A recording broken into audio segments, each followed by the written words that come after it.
Thank you for tuning in. And we are talking about Asher's blessing all week. Now, I brought a whole sermon on this, but I just want to take it a little deeper. So the first thing I would like you to look with me at is that Asher's prayer. If you missed out on this, is in Deuteronomy 33.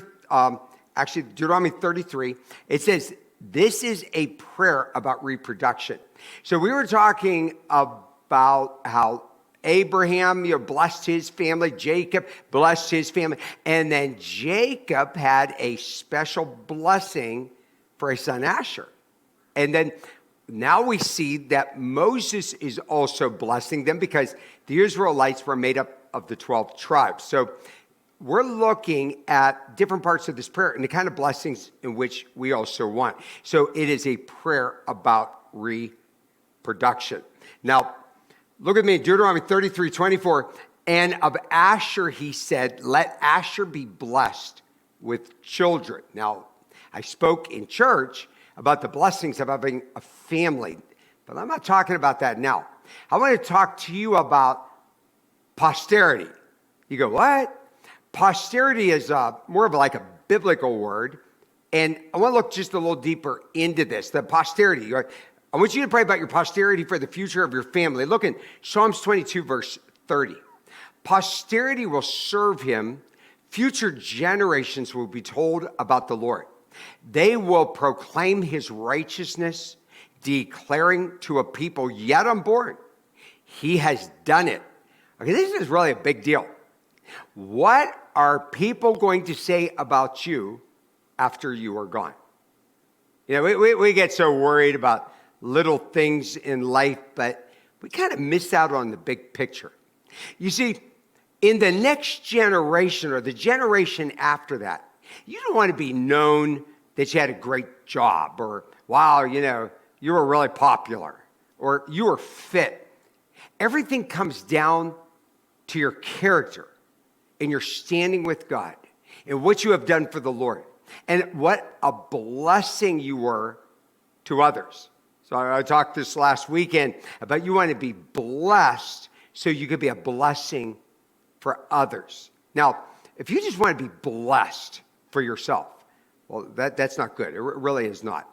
But you want to be blessed so that other people also can be blessed. So I want you to pray.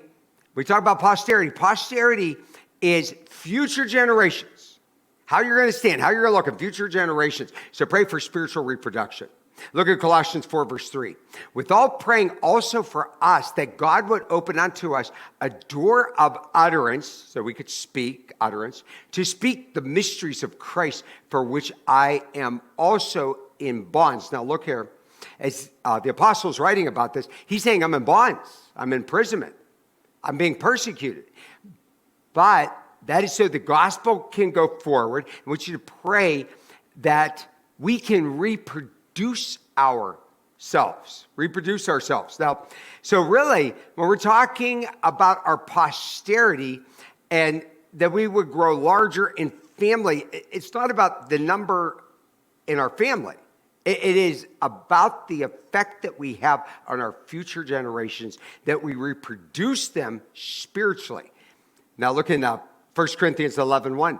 He said, be imitators of me as I am of Christ. Okay, this doesn't sound right. In fact, I have a whole list of passages I was going to read on this. It almost sounds self-centered or boastful. No. God wants you to live in such a way. I want you to think about this as being a mother or a father, that you want to live in such a good, loving, caring way to others, obedient to God, giving to others, living a life which is honorable, honoring to the Lord, so that your children and your grandchildren and future generations also want to do that. Look, 1 Corinthians 4, verse 16. He goes, I urge you then, be imitators of me. Be imitators of me. So this is what I want you to do today. I want you to pray that God would bless you.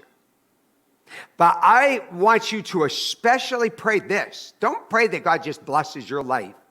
But remember that you are a blessing to others that you are setting a great example and that your posterity, meaning for ages, decades, generations to come, they'll talk about you. They'll say, oh man, my great-great-grandpa, my grandfather, my father, he was a man of God. And I hope that's your prayer today.